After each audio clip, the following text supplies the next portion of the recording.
तो आज हमारे सामने एक ऐसी कहानी है जो सच में दिमाग घुमा देती है। 6 मर्डर, एक भी सबूत नहीं। सोचिए जरा, शहर में एक के बाद एक 6 हत्याएं हो जाती हैं और पुलिस के हाथ बिल्कुल खाली हैं। मतलब कातिल का कोई निशान, कोई सुराग तक नहीं। ये किसी थ्रिलर फिल्म जैसा लगता है ना? बिल्कुल। और ये कहानी हमें इंस्पेक्टर कबीर सिंह के नजरिए से देखने को मिलती है, जो इस केस की तहकीकात कर रहे हैं। उनका शुरू से ही ये मानना है कि ये सब अलग अलग घटनाएं नहीं हैं। हाँ, मतलब कोई कनेक्शन है। एग्जैक्टली। जिस तरह से हर कत्ल हुआ है, कोई सीसीटीवी फुटेज नहीं मिलता, कोई फिंगरप्रिंट नहीं, कोई चश्मदीद गवाह नहीं, एकदम साफ काम। ये साफ इशारा करता है कि ये किसी बहुत ही शातिर और प्लान करके काम करने वाले का हाथ है। पहले बैंक मैनेजर, फिर एक पत्रकार, उसके बाद एक वकील। एक पैटर्न तो दिख रहा है, पर सबूत के नाम पर कुछ भी नहीं। लेकिन फिर जैसे जैसे जांच आगे बढ़ती है, इंस्पेक्टर कबीर को कुछ ऐसा मिलता है जो रोंगटे खड़े कर देता है। अच्छा, सिर्फ सबूतों की कमी का मामला नहीं है ये। नहीं, बिल्कुल नहीं।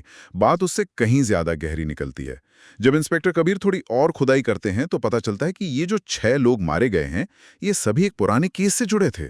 2010 का एक केस था, सत्या केस। सत्या केस। हाँ, इन सभी 6 लोगों ने उस केस में एक 17 साल के लड़के सत्या घोष के खिलाफ गवाही दी थी।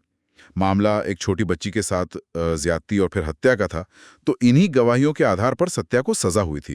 ओह, और फिर सत्या का क्या हुआ? सत्या की बाद में जेल में ही मौत हो गई थी। तो ये कनेक्शन जैसे ही सामने आता है, केस एकदम पलट जाता है। बाप रे! और यहीं से कहानी में वो ट्विस्ट आता है जिसकी शायद किसी ने उम्मीद भी नहीं की होगी।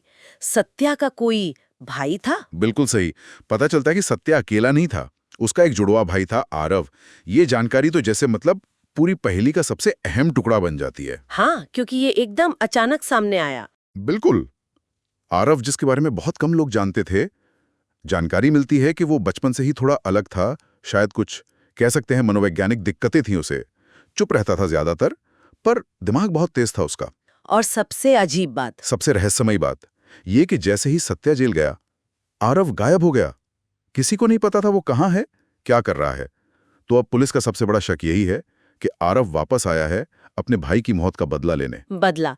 लेकिन जिस तरह से वो ये बदला ले रहा है वो तो आज के जमाने की मतलब टेक्नोलॉजी वाली हकीकत दिखाता है। ये डरावना है। हाँ, यहीं पर यह कहानी और भी पेचीदा और सच कहूं तो डरावनी हो जाती है। पोस्टमार्टम रिपोर्ट से पता चलता है कि कत्ल के लिए ऐसे हथियार इस्तेमाल हुए जिनका कोई निशानी ना बचे। सोचिए, बर्फ से बना हुआ खंजर। बर्फ का खंजर, ताकि वो पिघल जाए और कोई सबूत ना रहे। वाह। हाँ, और इससे भी ज्यादा हैरान करने वाली बात यह है कि सारे सबूत इशारा करते हैं कि आरव खुद कभी किसी भी क्राइम सीन पर मौजूद था ही नहीं। क्या मतलब? वो वहां था ही नहीं, फिर कत्ल कैसे हुए? वो टेक्नोलॉजी का इस्तेमाल कर रहा था। डिलीवरी एजेंट्स को अनजाने में इस्तेमाल करना, ब्लाइंड मिमिक कॉल्स करना, मतलब ऐसी कॉल्स जिनकी आवाज पहचान में ना आए, और आवाज बदलने वाले वॉइस मॉड्यूलेटर का इस्तेमाल करना। Oh my God! तो वो दूर बैठकर बिना फिजिकली वहां मौजूद हुए लोगों को मार रहा था। बिल्कुल। ये तो मतलब पारंपरिक पुलिस जांच के तरीकों के लिए एक बुरे सपने जैसा है। आप उसे पकड़ेंगे कैसे जो मौके पर है ही नहीं। सही बात है। जब दुश्मन दिखाई ना दे और टेक्नोलॉजी उसका हथियार हो, तो उसे रोकना तो लगभग नामुमकिन सा लगता है। और कहानी के आखिर में ये डर और भी बढ़ जाता है ना, जब इंस्पेक्टर कबीर आखिरी गवाह को बचाने की कोशिश करते हैं। हाँ, श्रेया मेहरा। उसे बचाने की पूरी कोशिश की जाती है। एक सेफ हाउस में रखा जाता है, पूरी निगरानी, पूरी सुरक्षा। लेकिन आरव फिर भी कामयाब हो जाता है। श्रेया मारी जाती है, और वो भी कैसे?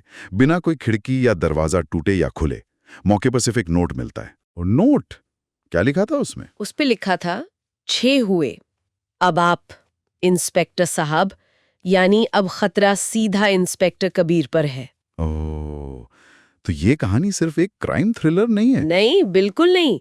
ये तकनीक के गलत इस्तेमाल, बदले की भावना और हमारे न्याय और सुरक्षा सिस्टम की सीमाओं पर बहुत बड़े सवाल खड़े करती है। जब अपराधी फिजिकली मौजूद ही ना हो, जब वो तकनीक का इस्तेमाल करके बिना कोई निशान छोड़े अपराध कर सकता हो, तो हमारे जांच के पुराने तरीके कितने कारगर रह जाते हैं, ये सोचने वाली बात है। बिल्कुल सही कहा। ये कहानी हमें सोचने पर मजबूर करती है कि क्या हम इस नए तरह के अदृश्य खतरे से लड़ने के लिए तैयार हैं? और शायद यही हम आज की इस चर्चा को रोकते हैं, उस एक सवाल के साथ जो कहानी अपने अंत में पूछती है, जब कातिल दिखता नहीं तो क्या आप उसे रोक सकते हैं? ये सवाल सिर्फ उस कहानी का नहीं, शायद हमारे आने वाले वक्त का भी सवाल है।